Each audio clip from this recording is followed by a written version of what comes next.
Hello and welcome to another fun edition of Las Vegas Pitch Presents. I'm here with the one and only Roszettie Gutierrez-Uy, and we are going to talk all about why people are waiting for the mortgage payment to go down.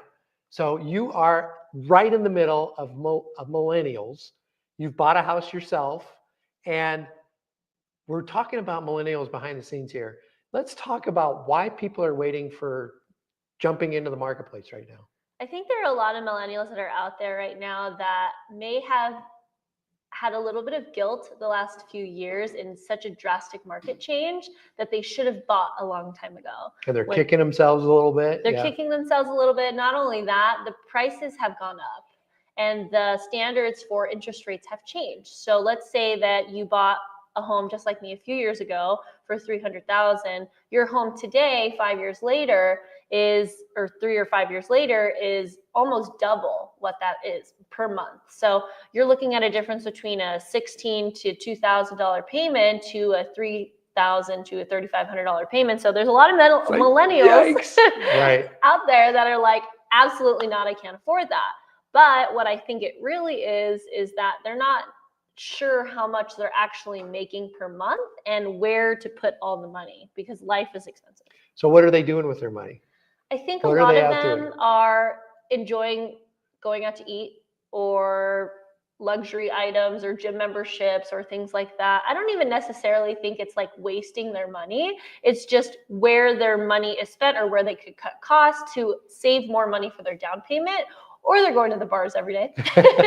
So part of it is life. I mean, we live in Las Vegas, right? It's a great place to live. A lot of entertainment, a lot of restaurants, a lot of food. So people will tend to do that.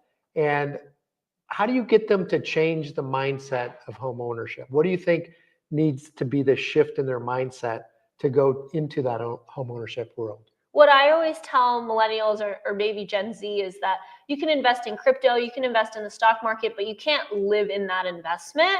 When you purchase a home, especially your primary residence, you're living inside of the investment. And all you have to do is make your payments on time, save money for a down payment, and eventually you will create equity in the home by simply living in it and taking care of it. So getting into crypto, a lot of people can't get into a house because it's pretty expensive, right? But it's a little bit less expensive to get into the crypto. Do you see that happening in your kind of that Gen Z millennial type world? I think crypto is very volatile of an investment. It's something that you are hoping for the long term. Maybe it's the beginning of the start of your retirement and the technology of AI and things like that. And yes, it's absolutely better short-term results of making more of your money that you've made so far compared to giving everything you've saved for your entire life to buy a house. So we were talking about people having to come up with maybe $40,000, $40,000. It's not $40,000, but it could be. And then doubling their rent payment from where they are now to a mortgage payment. So that's hard from a mindset shift, right? If they're used to having the lifestyle that they have, what happens to that long term though? Long term, they say your average renter spends about $330,000 in rent before they actually buy. Taking that step, $300,000 in rent before you buy. So your average rent per year is anywhere between $30,000 to $50,000 a year. That's what you sign on your lease agreement. Most people don't read those. And then if you calculate those costs over time, you're using your money that you pay rent to pay their mortgage. And the mindset shift in the long term is really just once you start calculating the costs, right? The first couple years in rent, when you're learning how to be responsible for maybe this place that you're renting and manage your finances a little bit better because now you moved out of your parents' house and you're paying for something that you're renting from somebody else. You don't understand the value of that annual charge until you calculated it. That's typically when I get a phone call is that, okay, I'm tired of paying rent. I'm tired of dealing with a landlord. I just want to have my own property where no one can tell me what I can do with it. And I've gotten many HOA violations. It's usually when I get a phone call. So how did your mindset shift when you became a homeowner? So for me, becoming a homeowner for the first time is just kind of checking something off the bucket list. I have a pit bull. So most rentals or apartment complexes don't allow larger breed dogs. Right. So that was one of my main drives to become a homeowner, is that my dog can run around the backyard. Doesn't matter. This is my property. This is my private property rights. And I wanted to protect myself in that way when it came to my family and my dog, because most apartment complexes will charge a fee. Right. For deposits or a monthly fee just to have animals there. And I was tired of the discrimination on my pet because, you know, pit bulls aren't always the most favorite with landlords or any larger breed dogs. Yeah. So getting into the mindset of this will be your own house. It's not temporary, right? I always look at the rentals as being, gosh, I feel like I'm in there temporarily, because I've had to rent. I went through a divorce and I rented for like 5 years after my divorce. And I never got settled in the places that I went to. And it was always just temporary. So buying a house, mindset wise, it becomes your own, and you adjust and adapt to what you need to do to become a homeowner. I think that's the biggest conversational piece, is that I don't want to live here, or I'm not going to be here for 10 years. Well, you've been here for 20 and you didn't buy. And it's more just coming into the realization of, how long am I going to live in this home? How long am I planning to stay at my job that I'm currently at that's paying for this home? There's a lot of different factors when it comes to home ownership. And it's really just pulling out those questions, right? There's an emotional and a financial burden when you're purchasing a property. Mm-hmm. But if there's clarity there, you feel good. Yeah. What's the hardest part, do you think, for millennials to buy a house?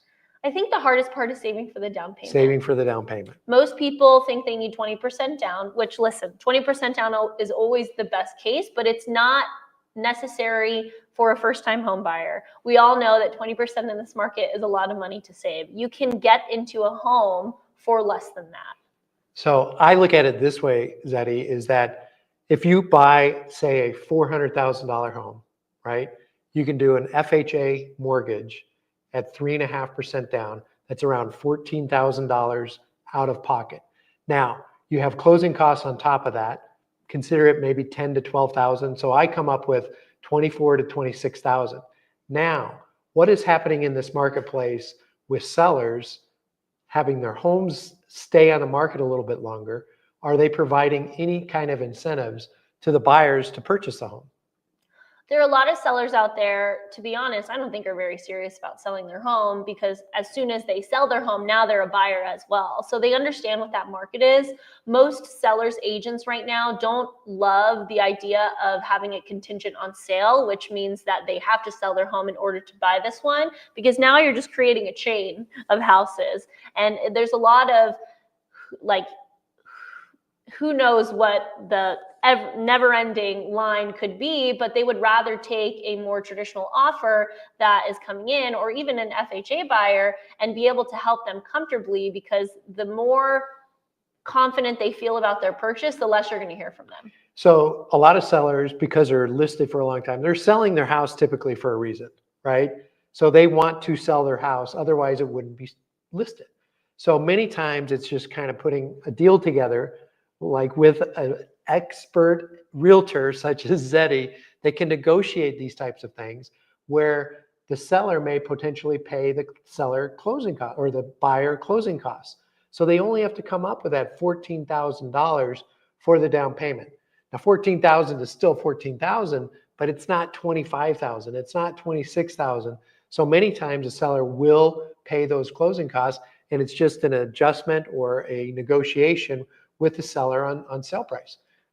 I definitely think that when it comes to negotiating the contract price, let's say you walk into the house with your realtor, you love it, and you're just like, this is a little too expensive. I always like to say everything is up for negotiation, because it's like you mentioned, they need a reason to sell. So depending on what that reason is, maybe they're willing to pay closing costs, maybe they're not willing to pay closing costs, maybe they'll help you pay down your interest rate. There's a lot of different factors that I think some people have anxiety in simply due to the fact that they haven't connected with the mortgage lender yet. Yeah. And there's media, there's, content creators out there telling them all these things about buying a home and flipping a house and stuff, but they've never actually spoken to a professional about their own situation, because each person, you could go at the gym and look at 10 people, they all have different financial obligations. And not only that, maybe they have kids, maybe they don't have kids. There's a lot of different factors there. So what I've seen with sellers many times too, is they may offer a 2-1 buy down. A 2-1 buy down basically lowers the interest rate 2% in the first year, 1% in the second year, and then it goes to the normal market rate as of today. 2% lower in the first year, that makes a huge difference in the mortgage payment. And so a seller, instead of reducing the sale price of their home, they could offer a 2-1 buy down. And that again is a negotiation between the realtors and the listing agent and the seller and the buyer to try and make that come together and make it meet. Why would people buy a new home? Why do people buy new homes right now? I think people like new homes because they know that no one's lived there. And that, that's something like no one ever using your toilet before is like a thing. Second, I think it creates a custom feel where you're selecting finishes and you get to pick everything and watch it grow from the bottom up. Also, I think it's just the fact that it's less maintenance. So if it's a newer home and you're moving into it, most likely it comes with structural warranties or appliance warranties, things like that. When you are a first-time home buyer, let alone are you now being responsible to pay a mortgage, now you have to take care of it. You got to flush your water heater, you got to change your air filters, and you're adding a lot more responsibility than you think. And I think that for first-time home buyers, it's like one thing after another. Like when you buy a house, the paperwork is like this big and it's very overwhelming, which is why you hire professionals like us to help you out. Well, from being a financial nerd, right, I think they're buying new homes because the mortgage payment is lower. Because we talked about that, because the builders are basically incentivizing a buyer to come in by reducing the interest rate to lower the mortgage payment. So it feels better to buy that new home because the mortgage payment is lower, even though some of the newer build homes, I look at them as they're kind of shrink wrapped.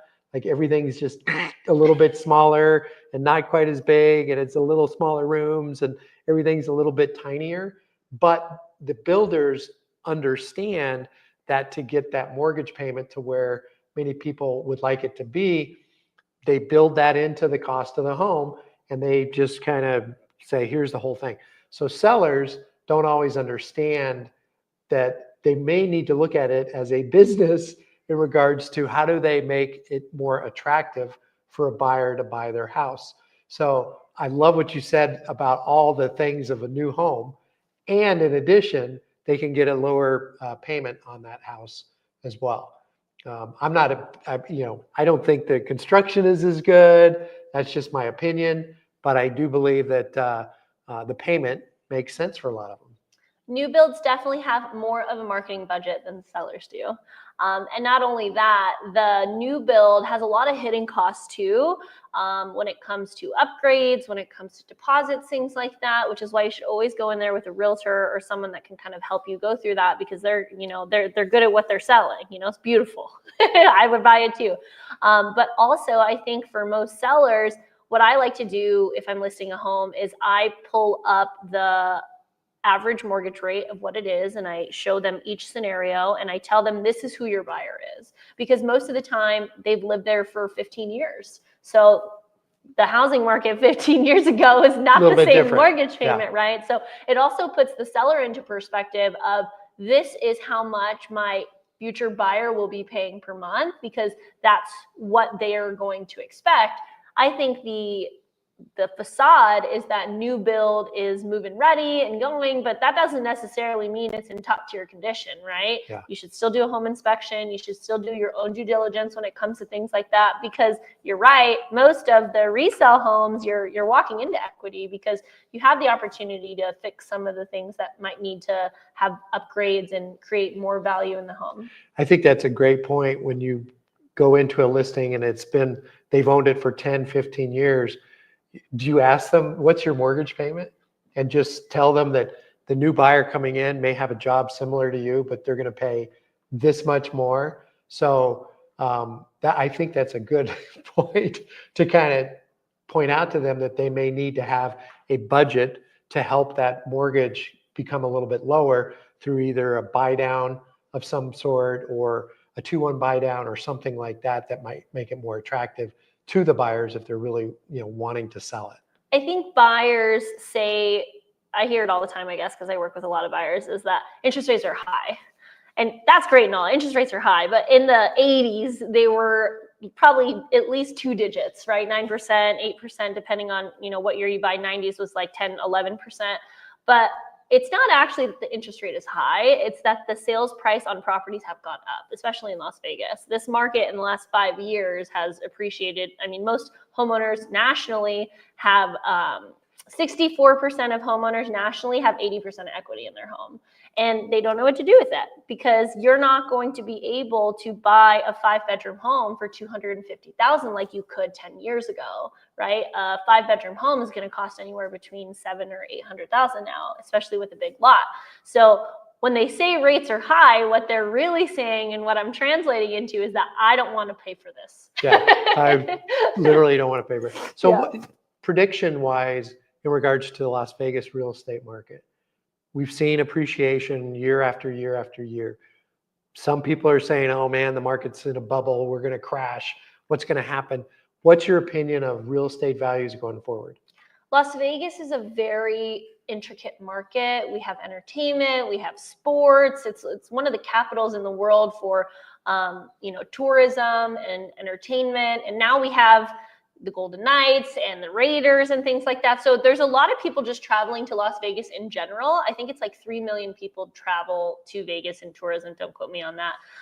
It's 40 million. 40 million. I was going to say, I think that's just for CES this week. Yeah. So it's a lot. There's a lot of people coming in and out all the time. And listen, Las Vegas has accessibility to everything. So not everyone can live here. But as far as the market crashing, I think if anything, Las Vegas is one of those markets where we have no state, no income tax. And if you're coming from another state, maybe you're working from home, or maybe your industry isn't paying as well there because your state taxes are double, or, for us, if they're non-existent, you just want to create a better life. So a lot of people, what I've noticed, because I do a lot of relocation, is that they're taking state by state. There were 21 states this year that raised their minimum wage. And with that, some of these workers are realizing, yeah, you raised my minimum wage, but my cost of living is still high. So when you run the numbers in Nevada, they're a lot better than they are, let's say, in California or New York or Chicago. And what people as a local, because I grew up here, is tough to listen to, is that they have more money. And not only that, they know the value, and they're walking into these homes with less of a monthly payment that they paid wherever they came from. And I think a lot of the locals over the last few years are waiting for it to crash, when in reality, it's just getting more expensive. Yeah. And that's a really good point, because we see values go up and up. I think with the rates where they are right now, we're pretty much in the new norm. We're going to be in the mid 6s to 7s, I think, for a while. And what that does to the market is I think it will temper the appreciation. It may go more flatline instead of straight up, which allows individuals to get into it now, rather than wait until they crash, because there's just nothing imminent that there's going to be any kind of a crash. The economy is still chugging along. There are some things overseas that could create some things where rates could come down. But when rates come down, you're going to see those values go up, because there's just pent up demand waiting. And a 1% drop in interest rates can create 5 million new homeowners, potential homeowners, that make it a little bit more affordable for them to get into the market. So if it drops by 1%, guess who's coming? The crowd. They're all coming in. They're all going to come in and try and obtain a house. But so give me your mindset shift. What would you recommend? What's the answer for these people who are waiting for a mortgage payment to go lower? I think your expectations have to change. as far as what you need, what you want, what's a non-negotiable, is it livable for you in here? Your average homeowner used to live in a house 10 to 12 years. Now it's like 6 to 7. So most people aren't actually staying for 30 years of their loan. Not only that, they're not even in the same loan that they got originally, because you can refinance every 6 months. And I think the mindset shift is just finding clarity in your financial situation. If homeownership is something that you can afford, or if it's something you have to work towards, I think a lot of people are in this boat that they don't want to waste other professionals' time. They don't have the capacity to really think about how much, their finances are. It's not very sexy to talk about.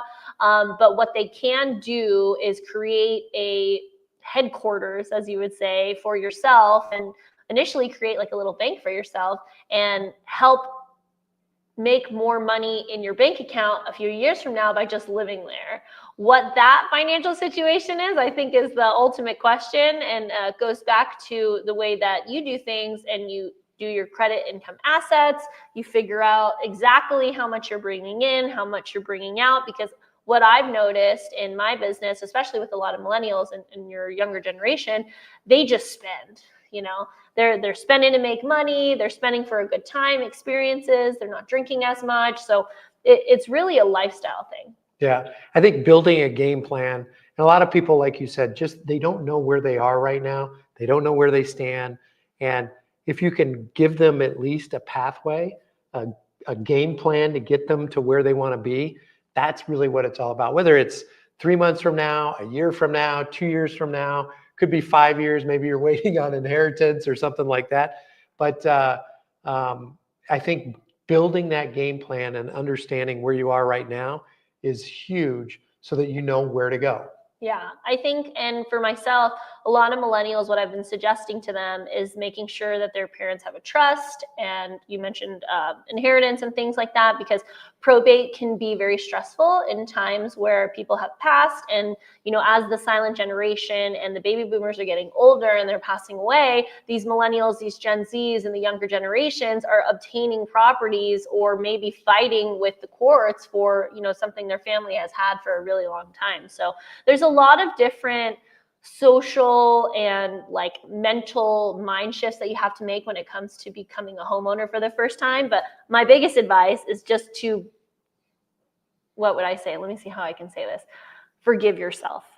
If you don't know how much you make, it's okay. If you don't know how much you can afford, it's okay. If you had a shopping spree at Kohl's, that's okay. It's more just, this is where I'm at right now. This is what I need to do to get there, and just look forward. Because I think a lot of people, and maybe even because your average homeowner, I think, is like 37 years old, they are just so in detriment of, I should have bought when interest rates were 1%. I should have did it when I had a better job. I should have did it when I was making more money. And you can't move forward and think of things in a new mindset when you're constantly just like being upset with yourself because you didn't make a choice. But what you can do now and build a better future for you is create a plan. And I think, because I have a lot of anxiety, just figuring out whatever the answer is the best thing that you can do. And if it's not today, it could be a year from now, 2 years from now, whatever amount of time that you're willing to dedicate to that, you'll reach your goal. Yeah. But not knowing anything, you're not going to go anywhere. The unknown is a scary, scary place. And knowing where you want to go, where you want to be, and building that plan is huge. So last words, what would you like to tell the audience they should do to get going on their plan?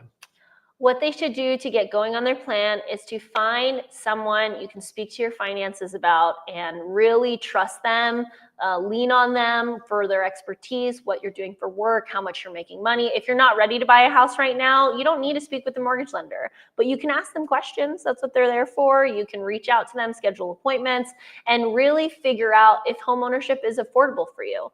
we're in tax season right now, so a lot of people are realizing, where did all the money go on my W-4 that's on here. This is a great step for you to kickstart your savings plan, kickstart maybe new ways to make income for yourself, because it is possible for you to reach those goals, but you got to want it. Yeah, well, that's great advice. Roszettie, thanks for joining us today. That was a lot of Thanks for fun, having me. as always. And then we'll see you next time on Las Vegas Pitch Presents.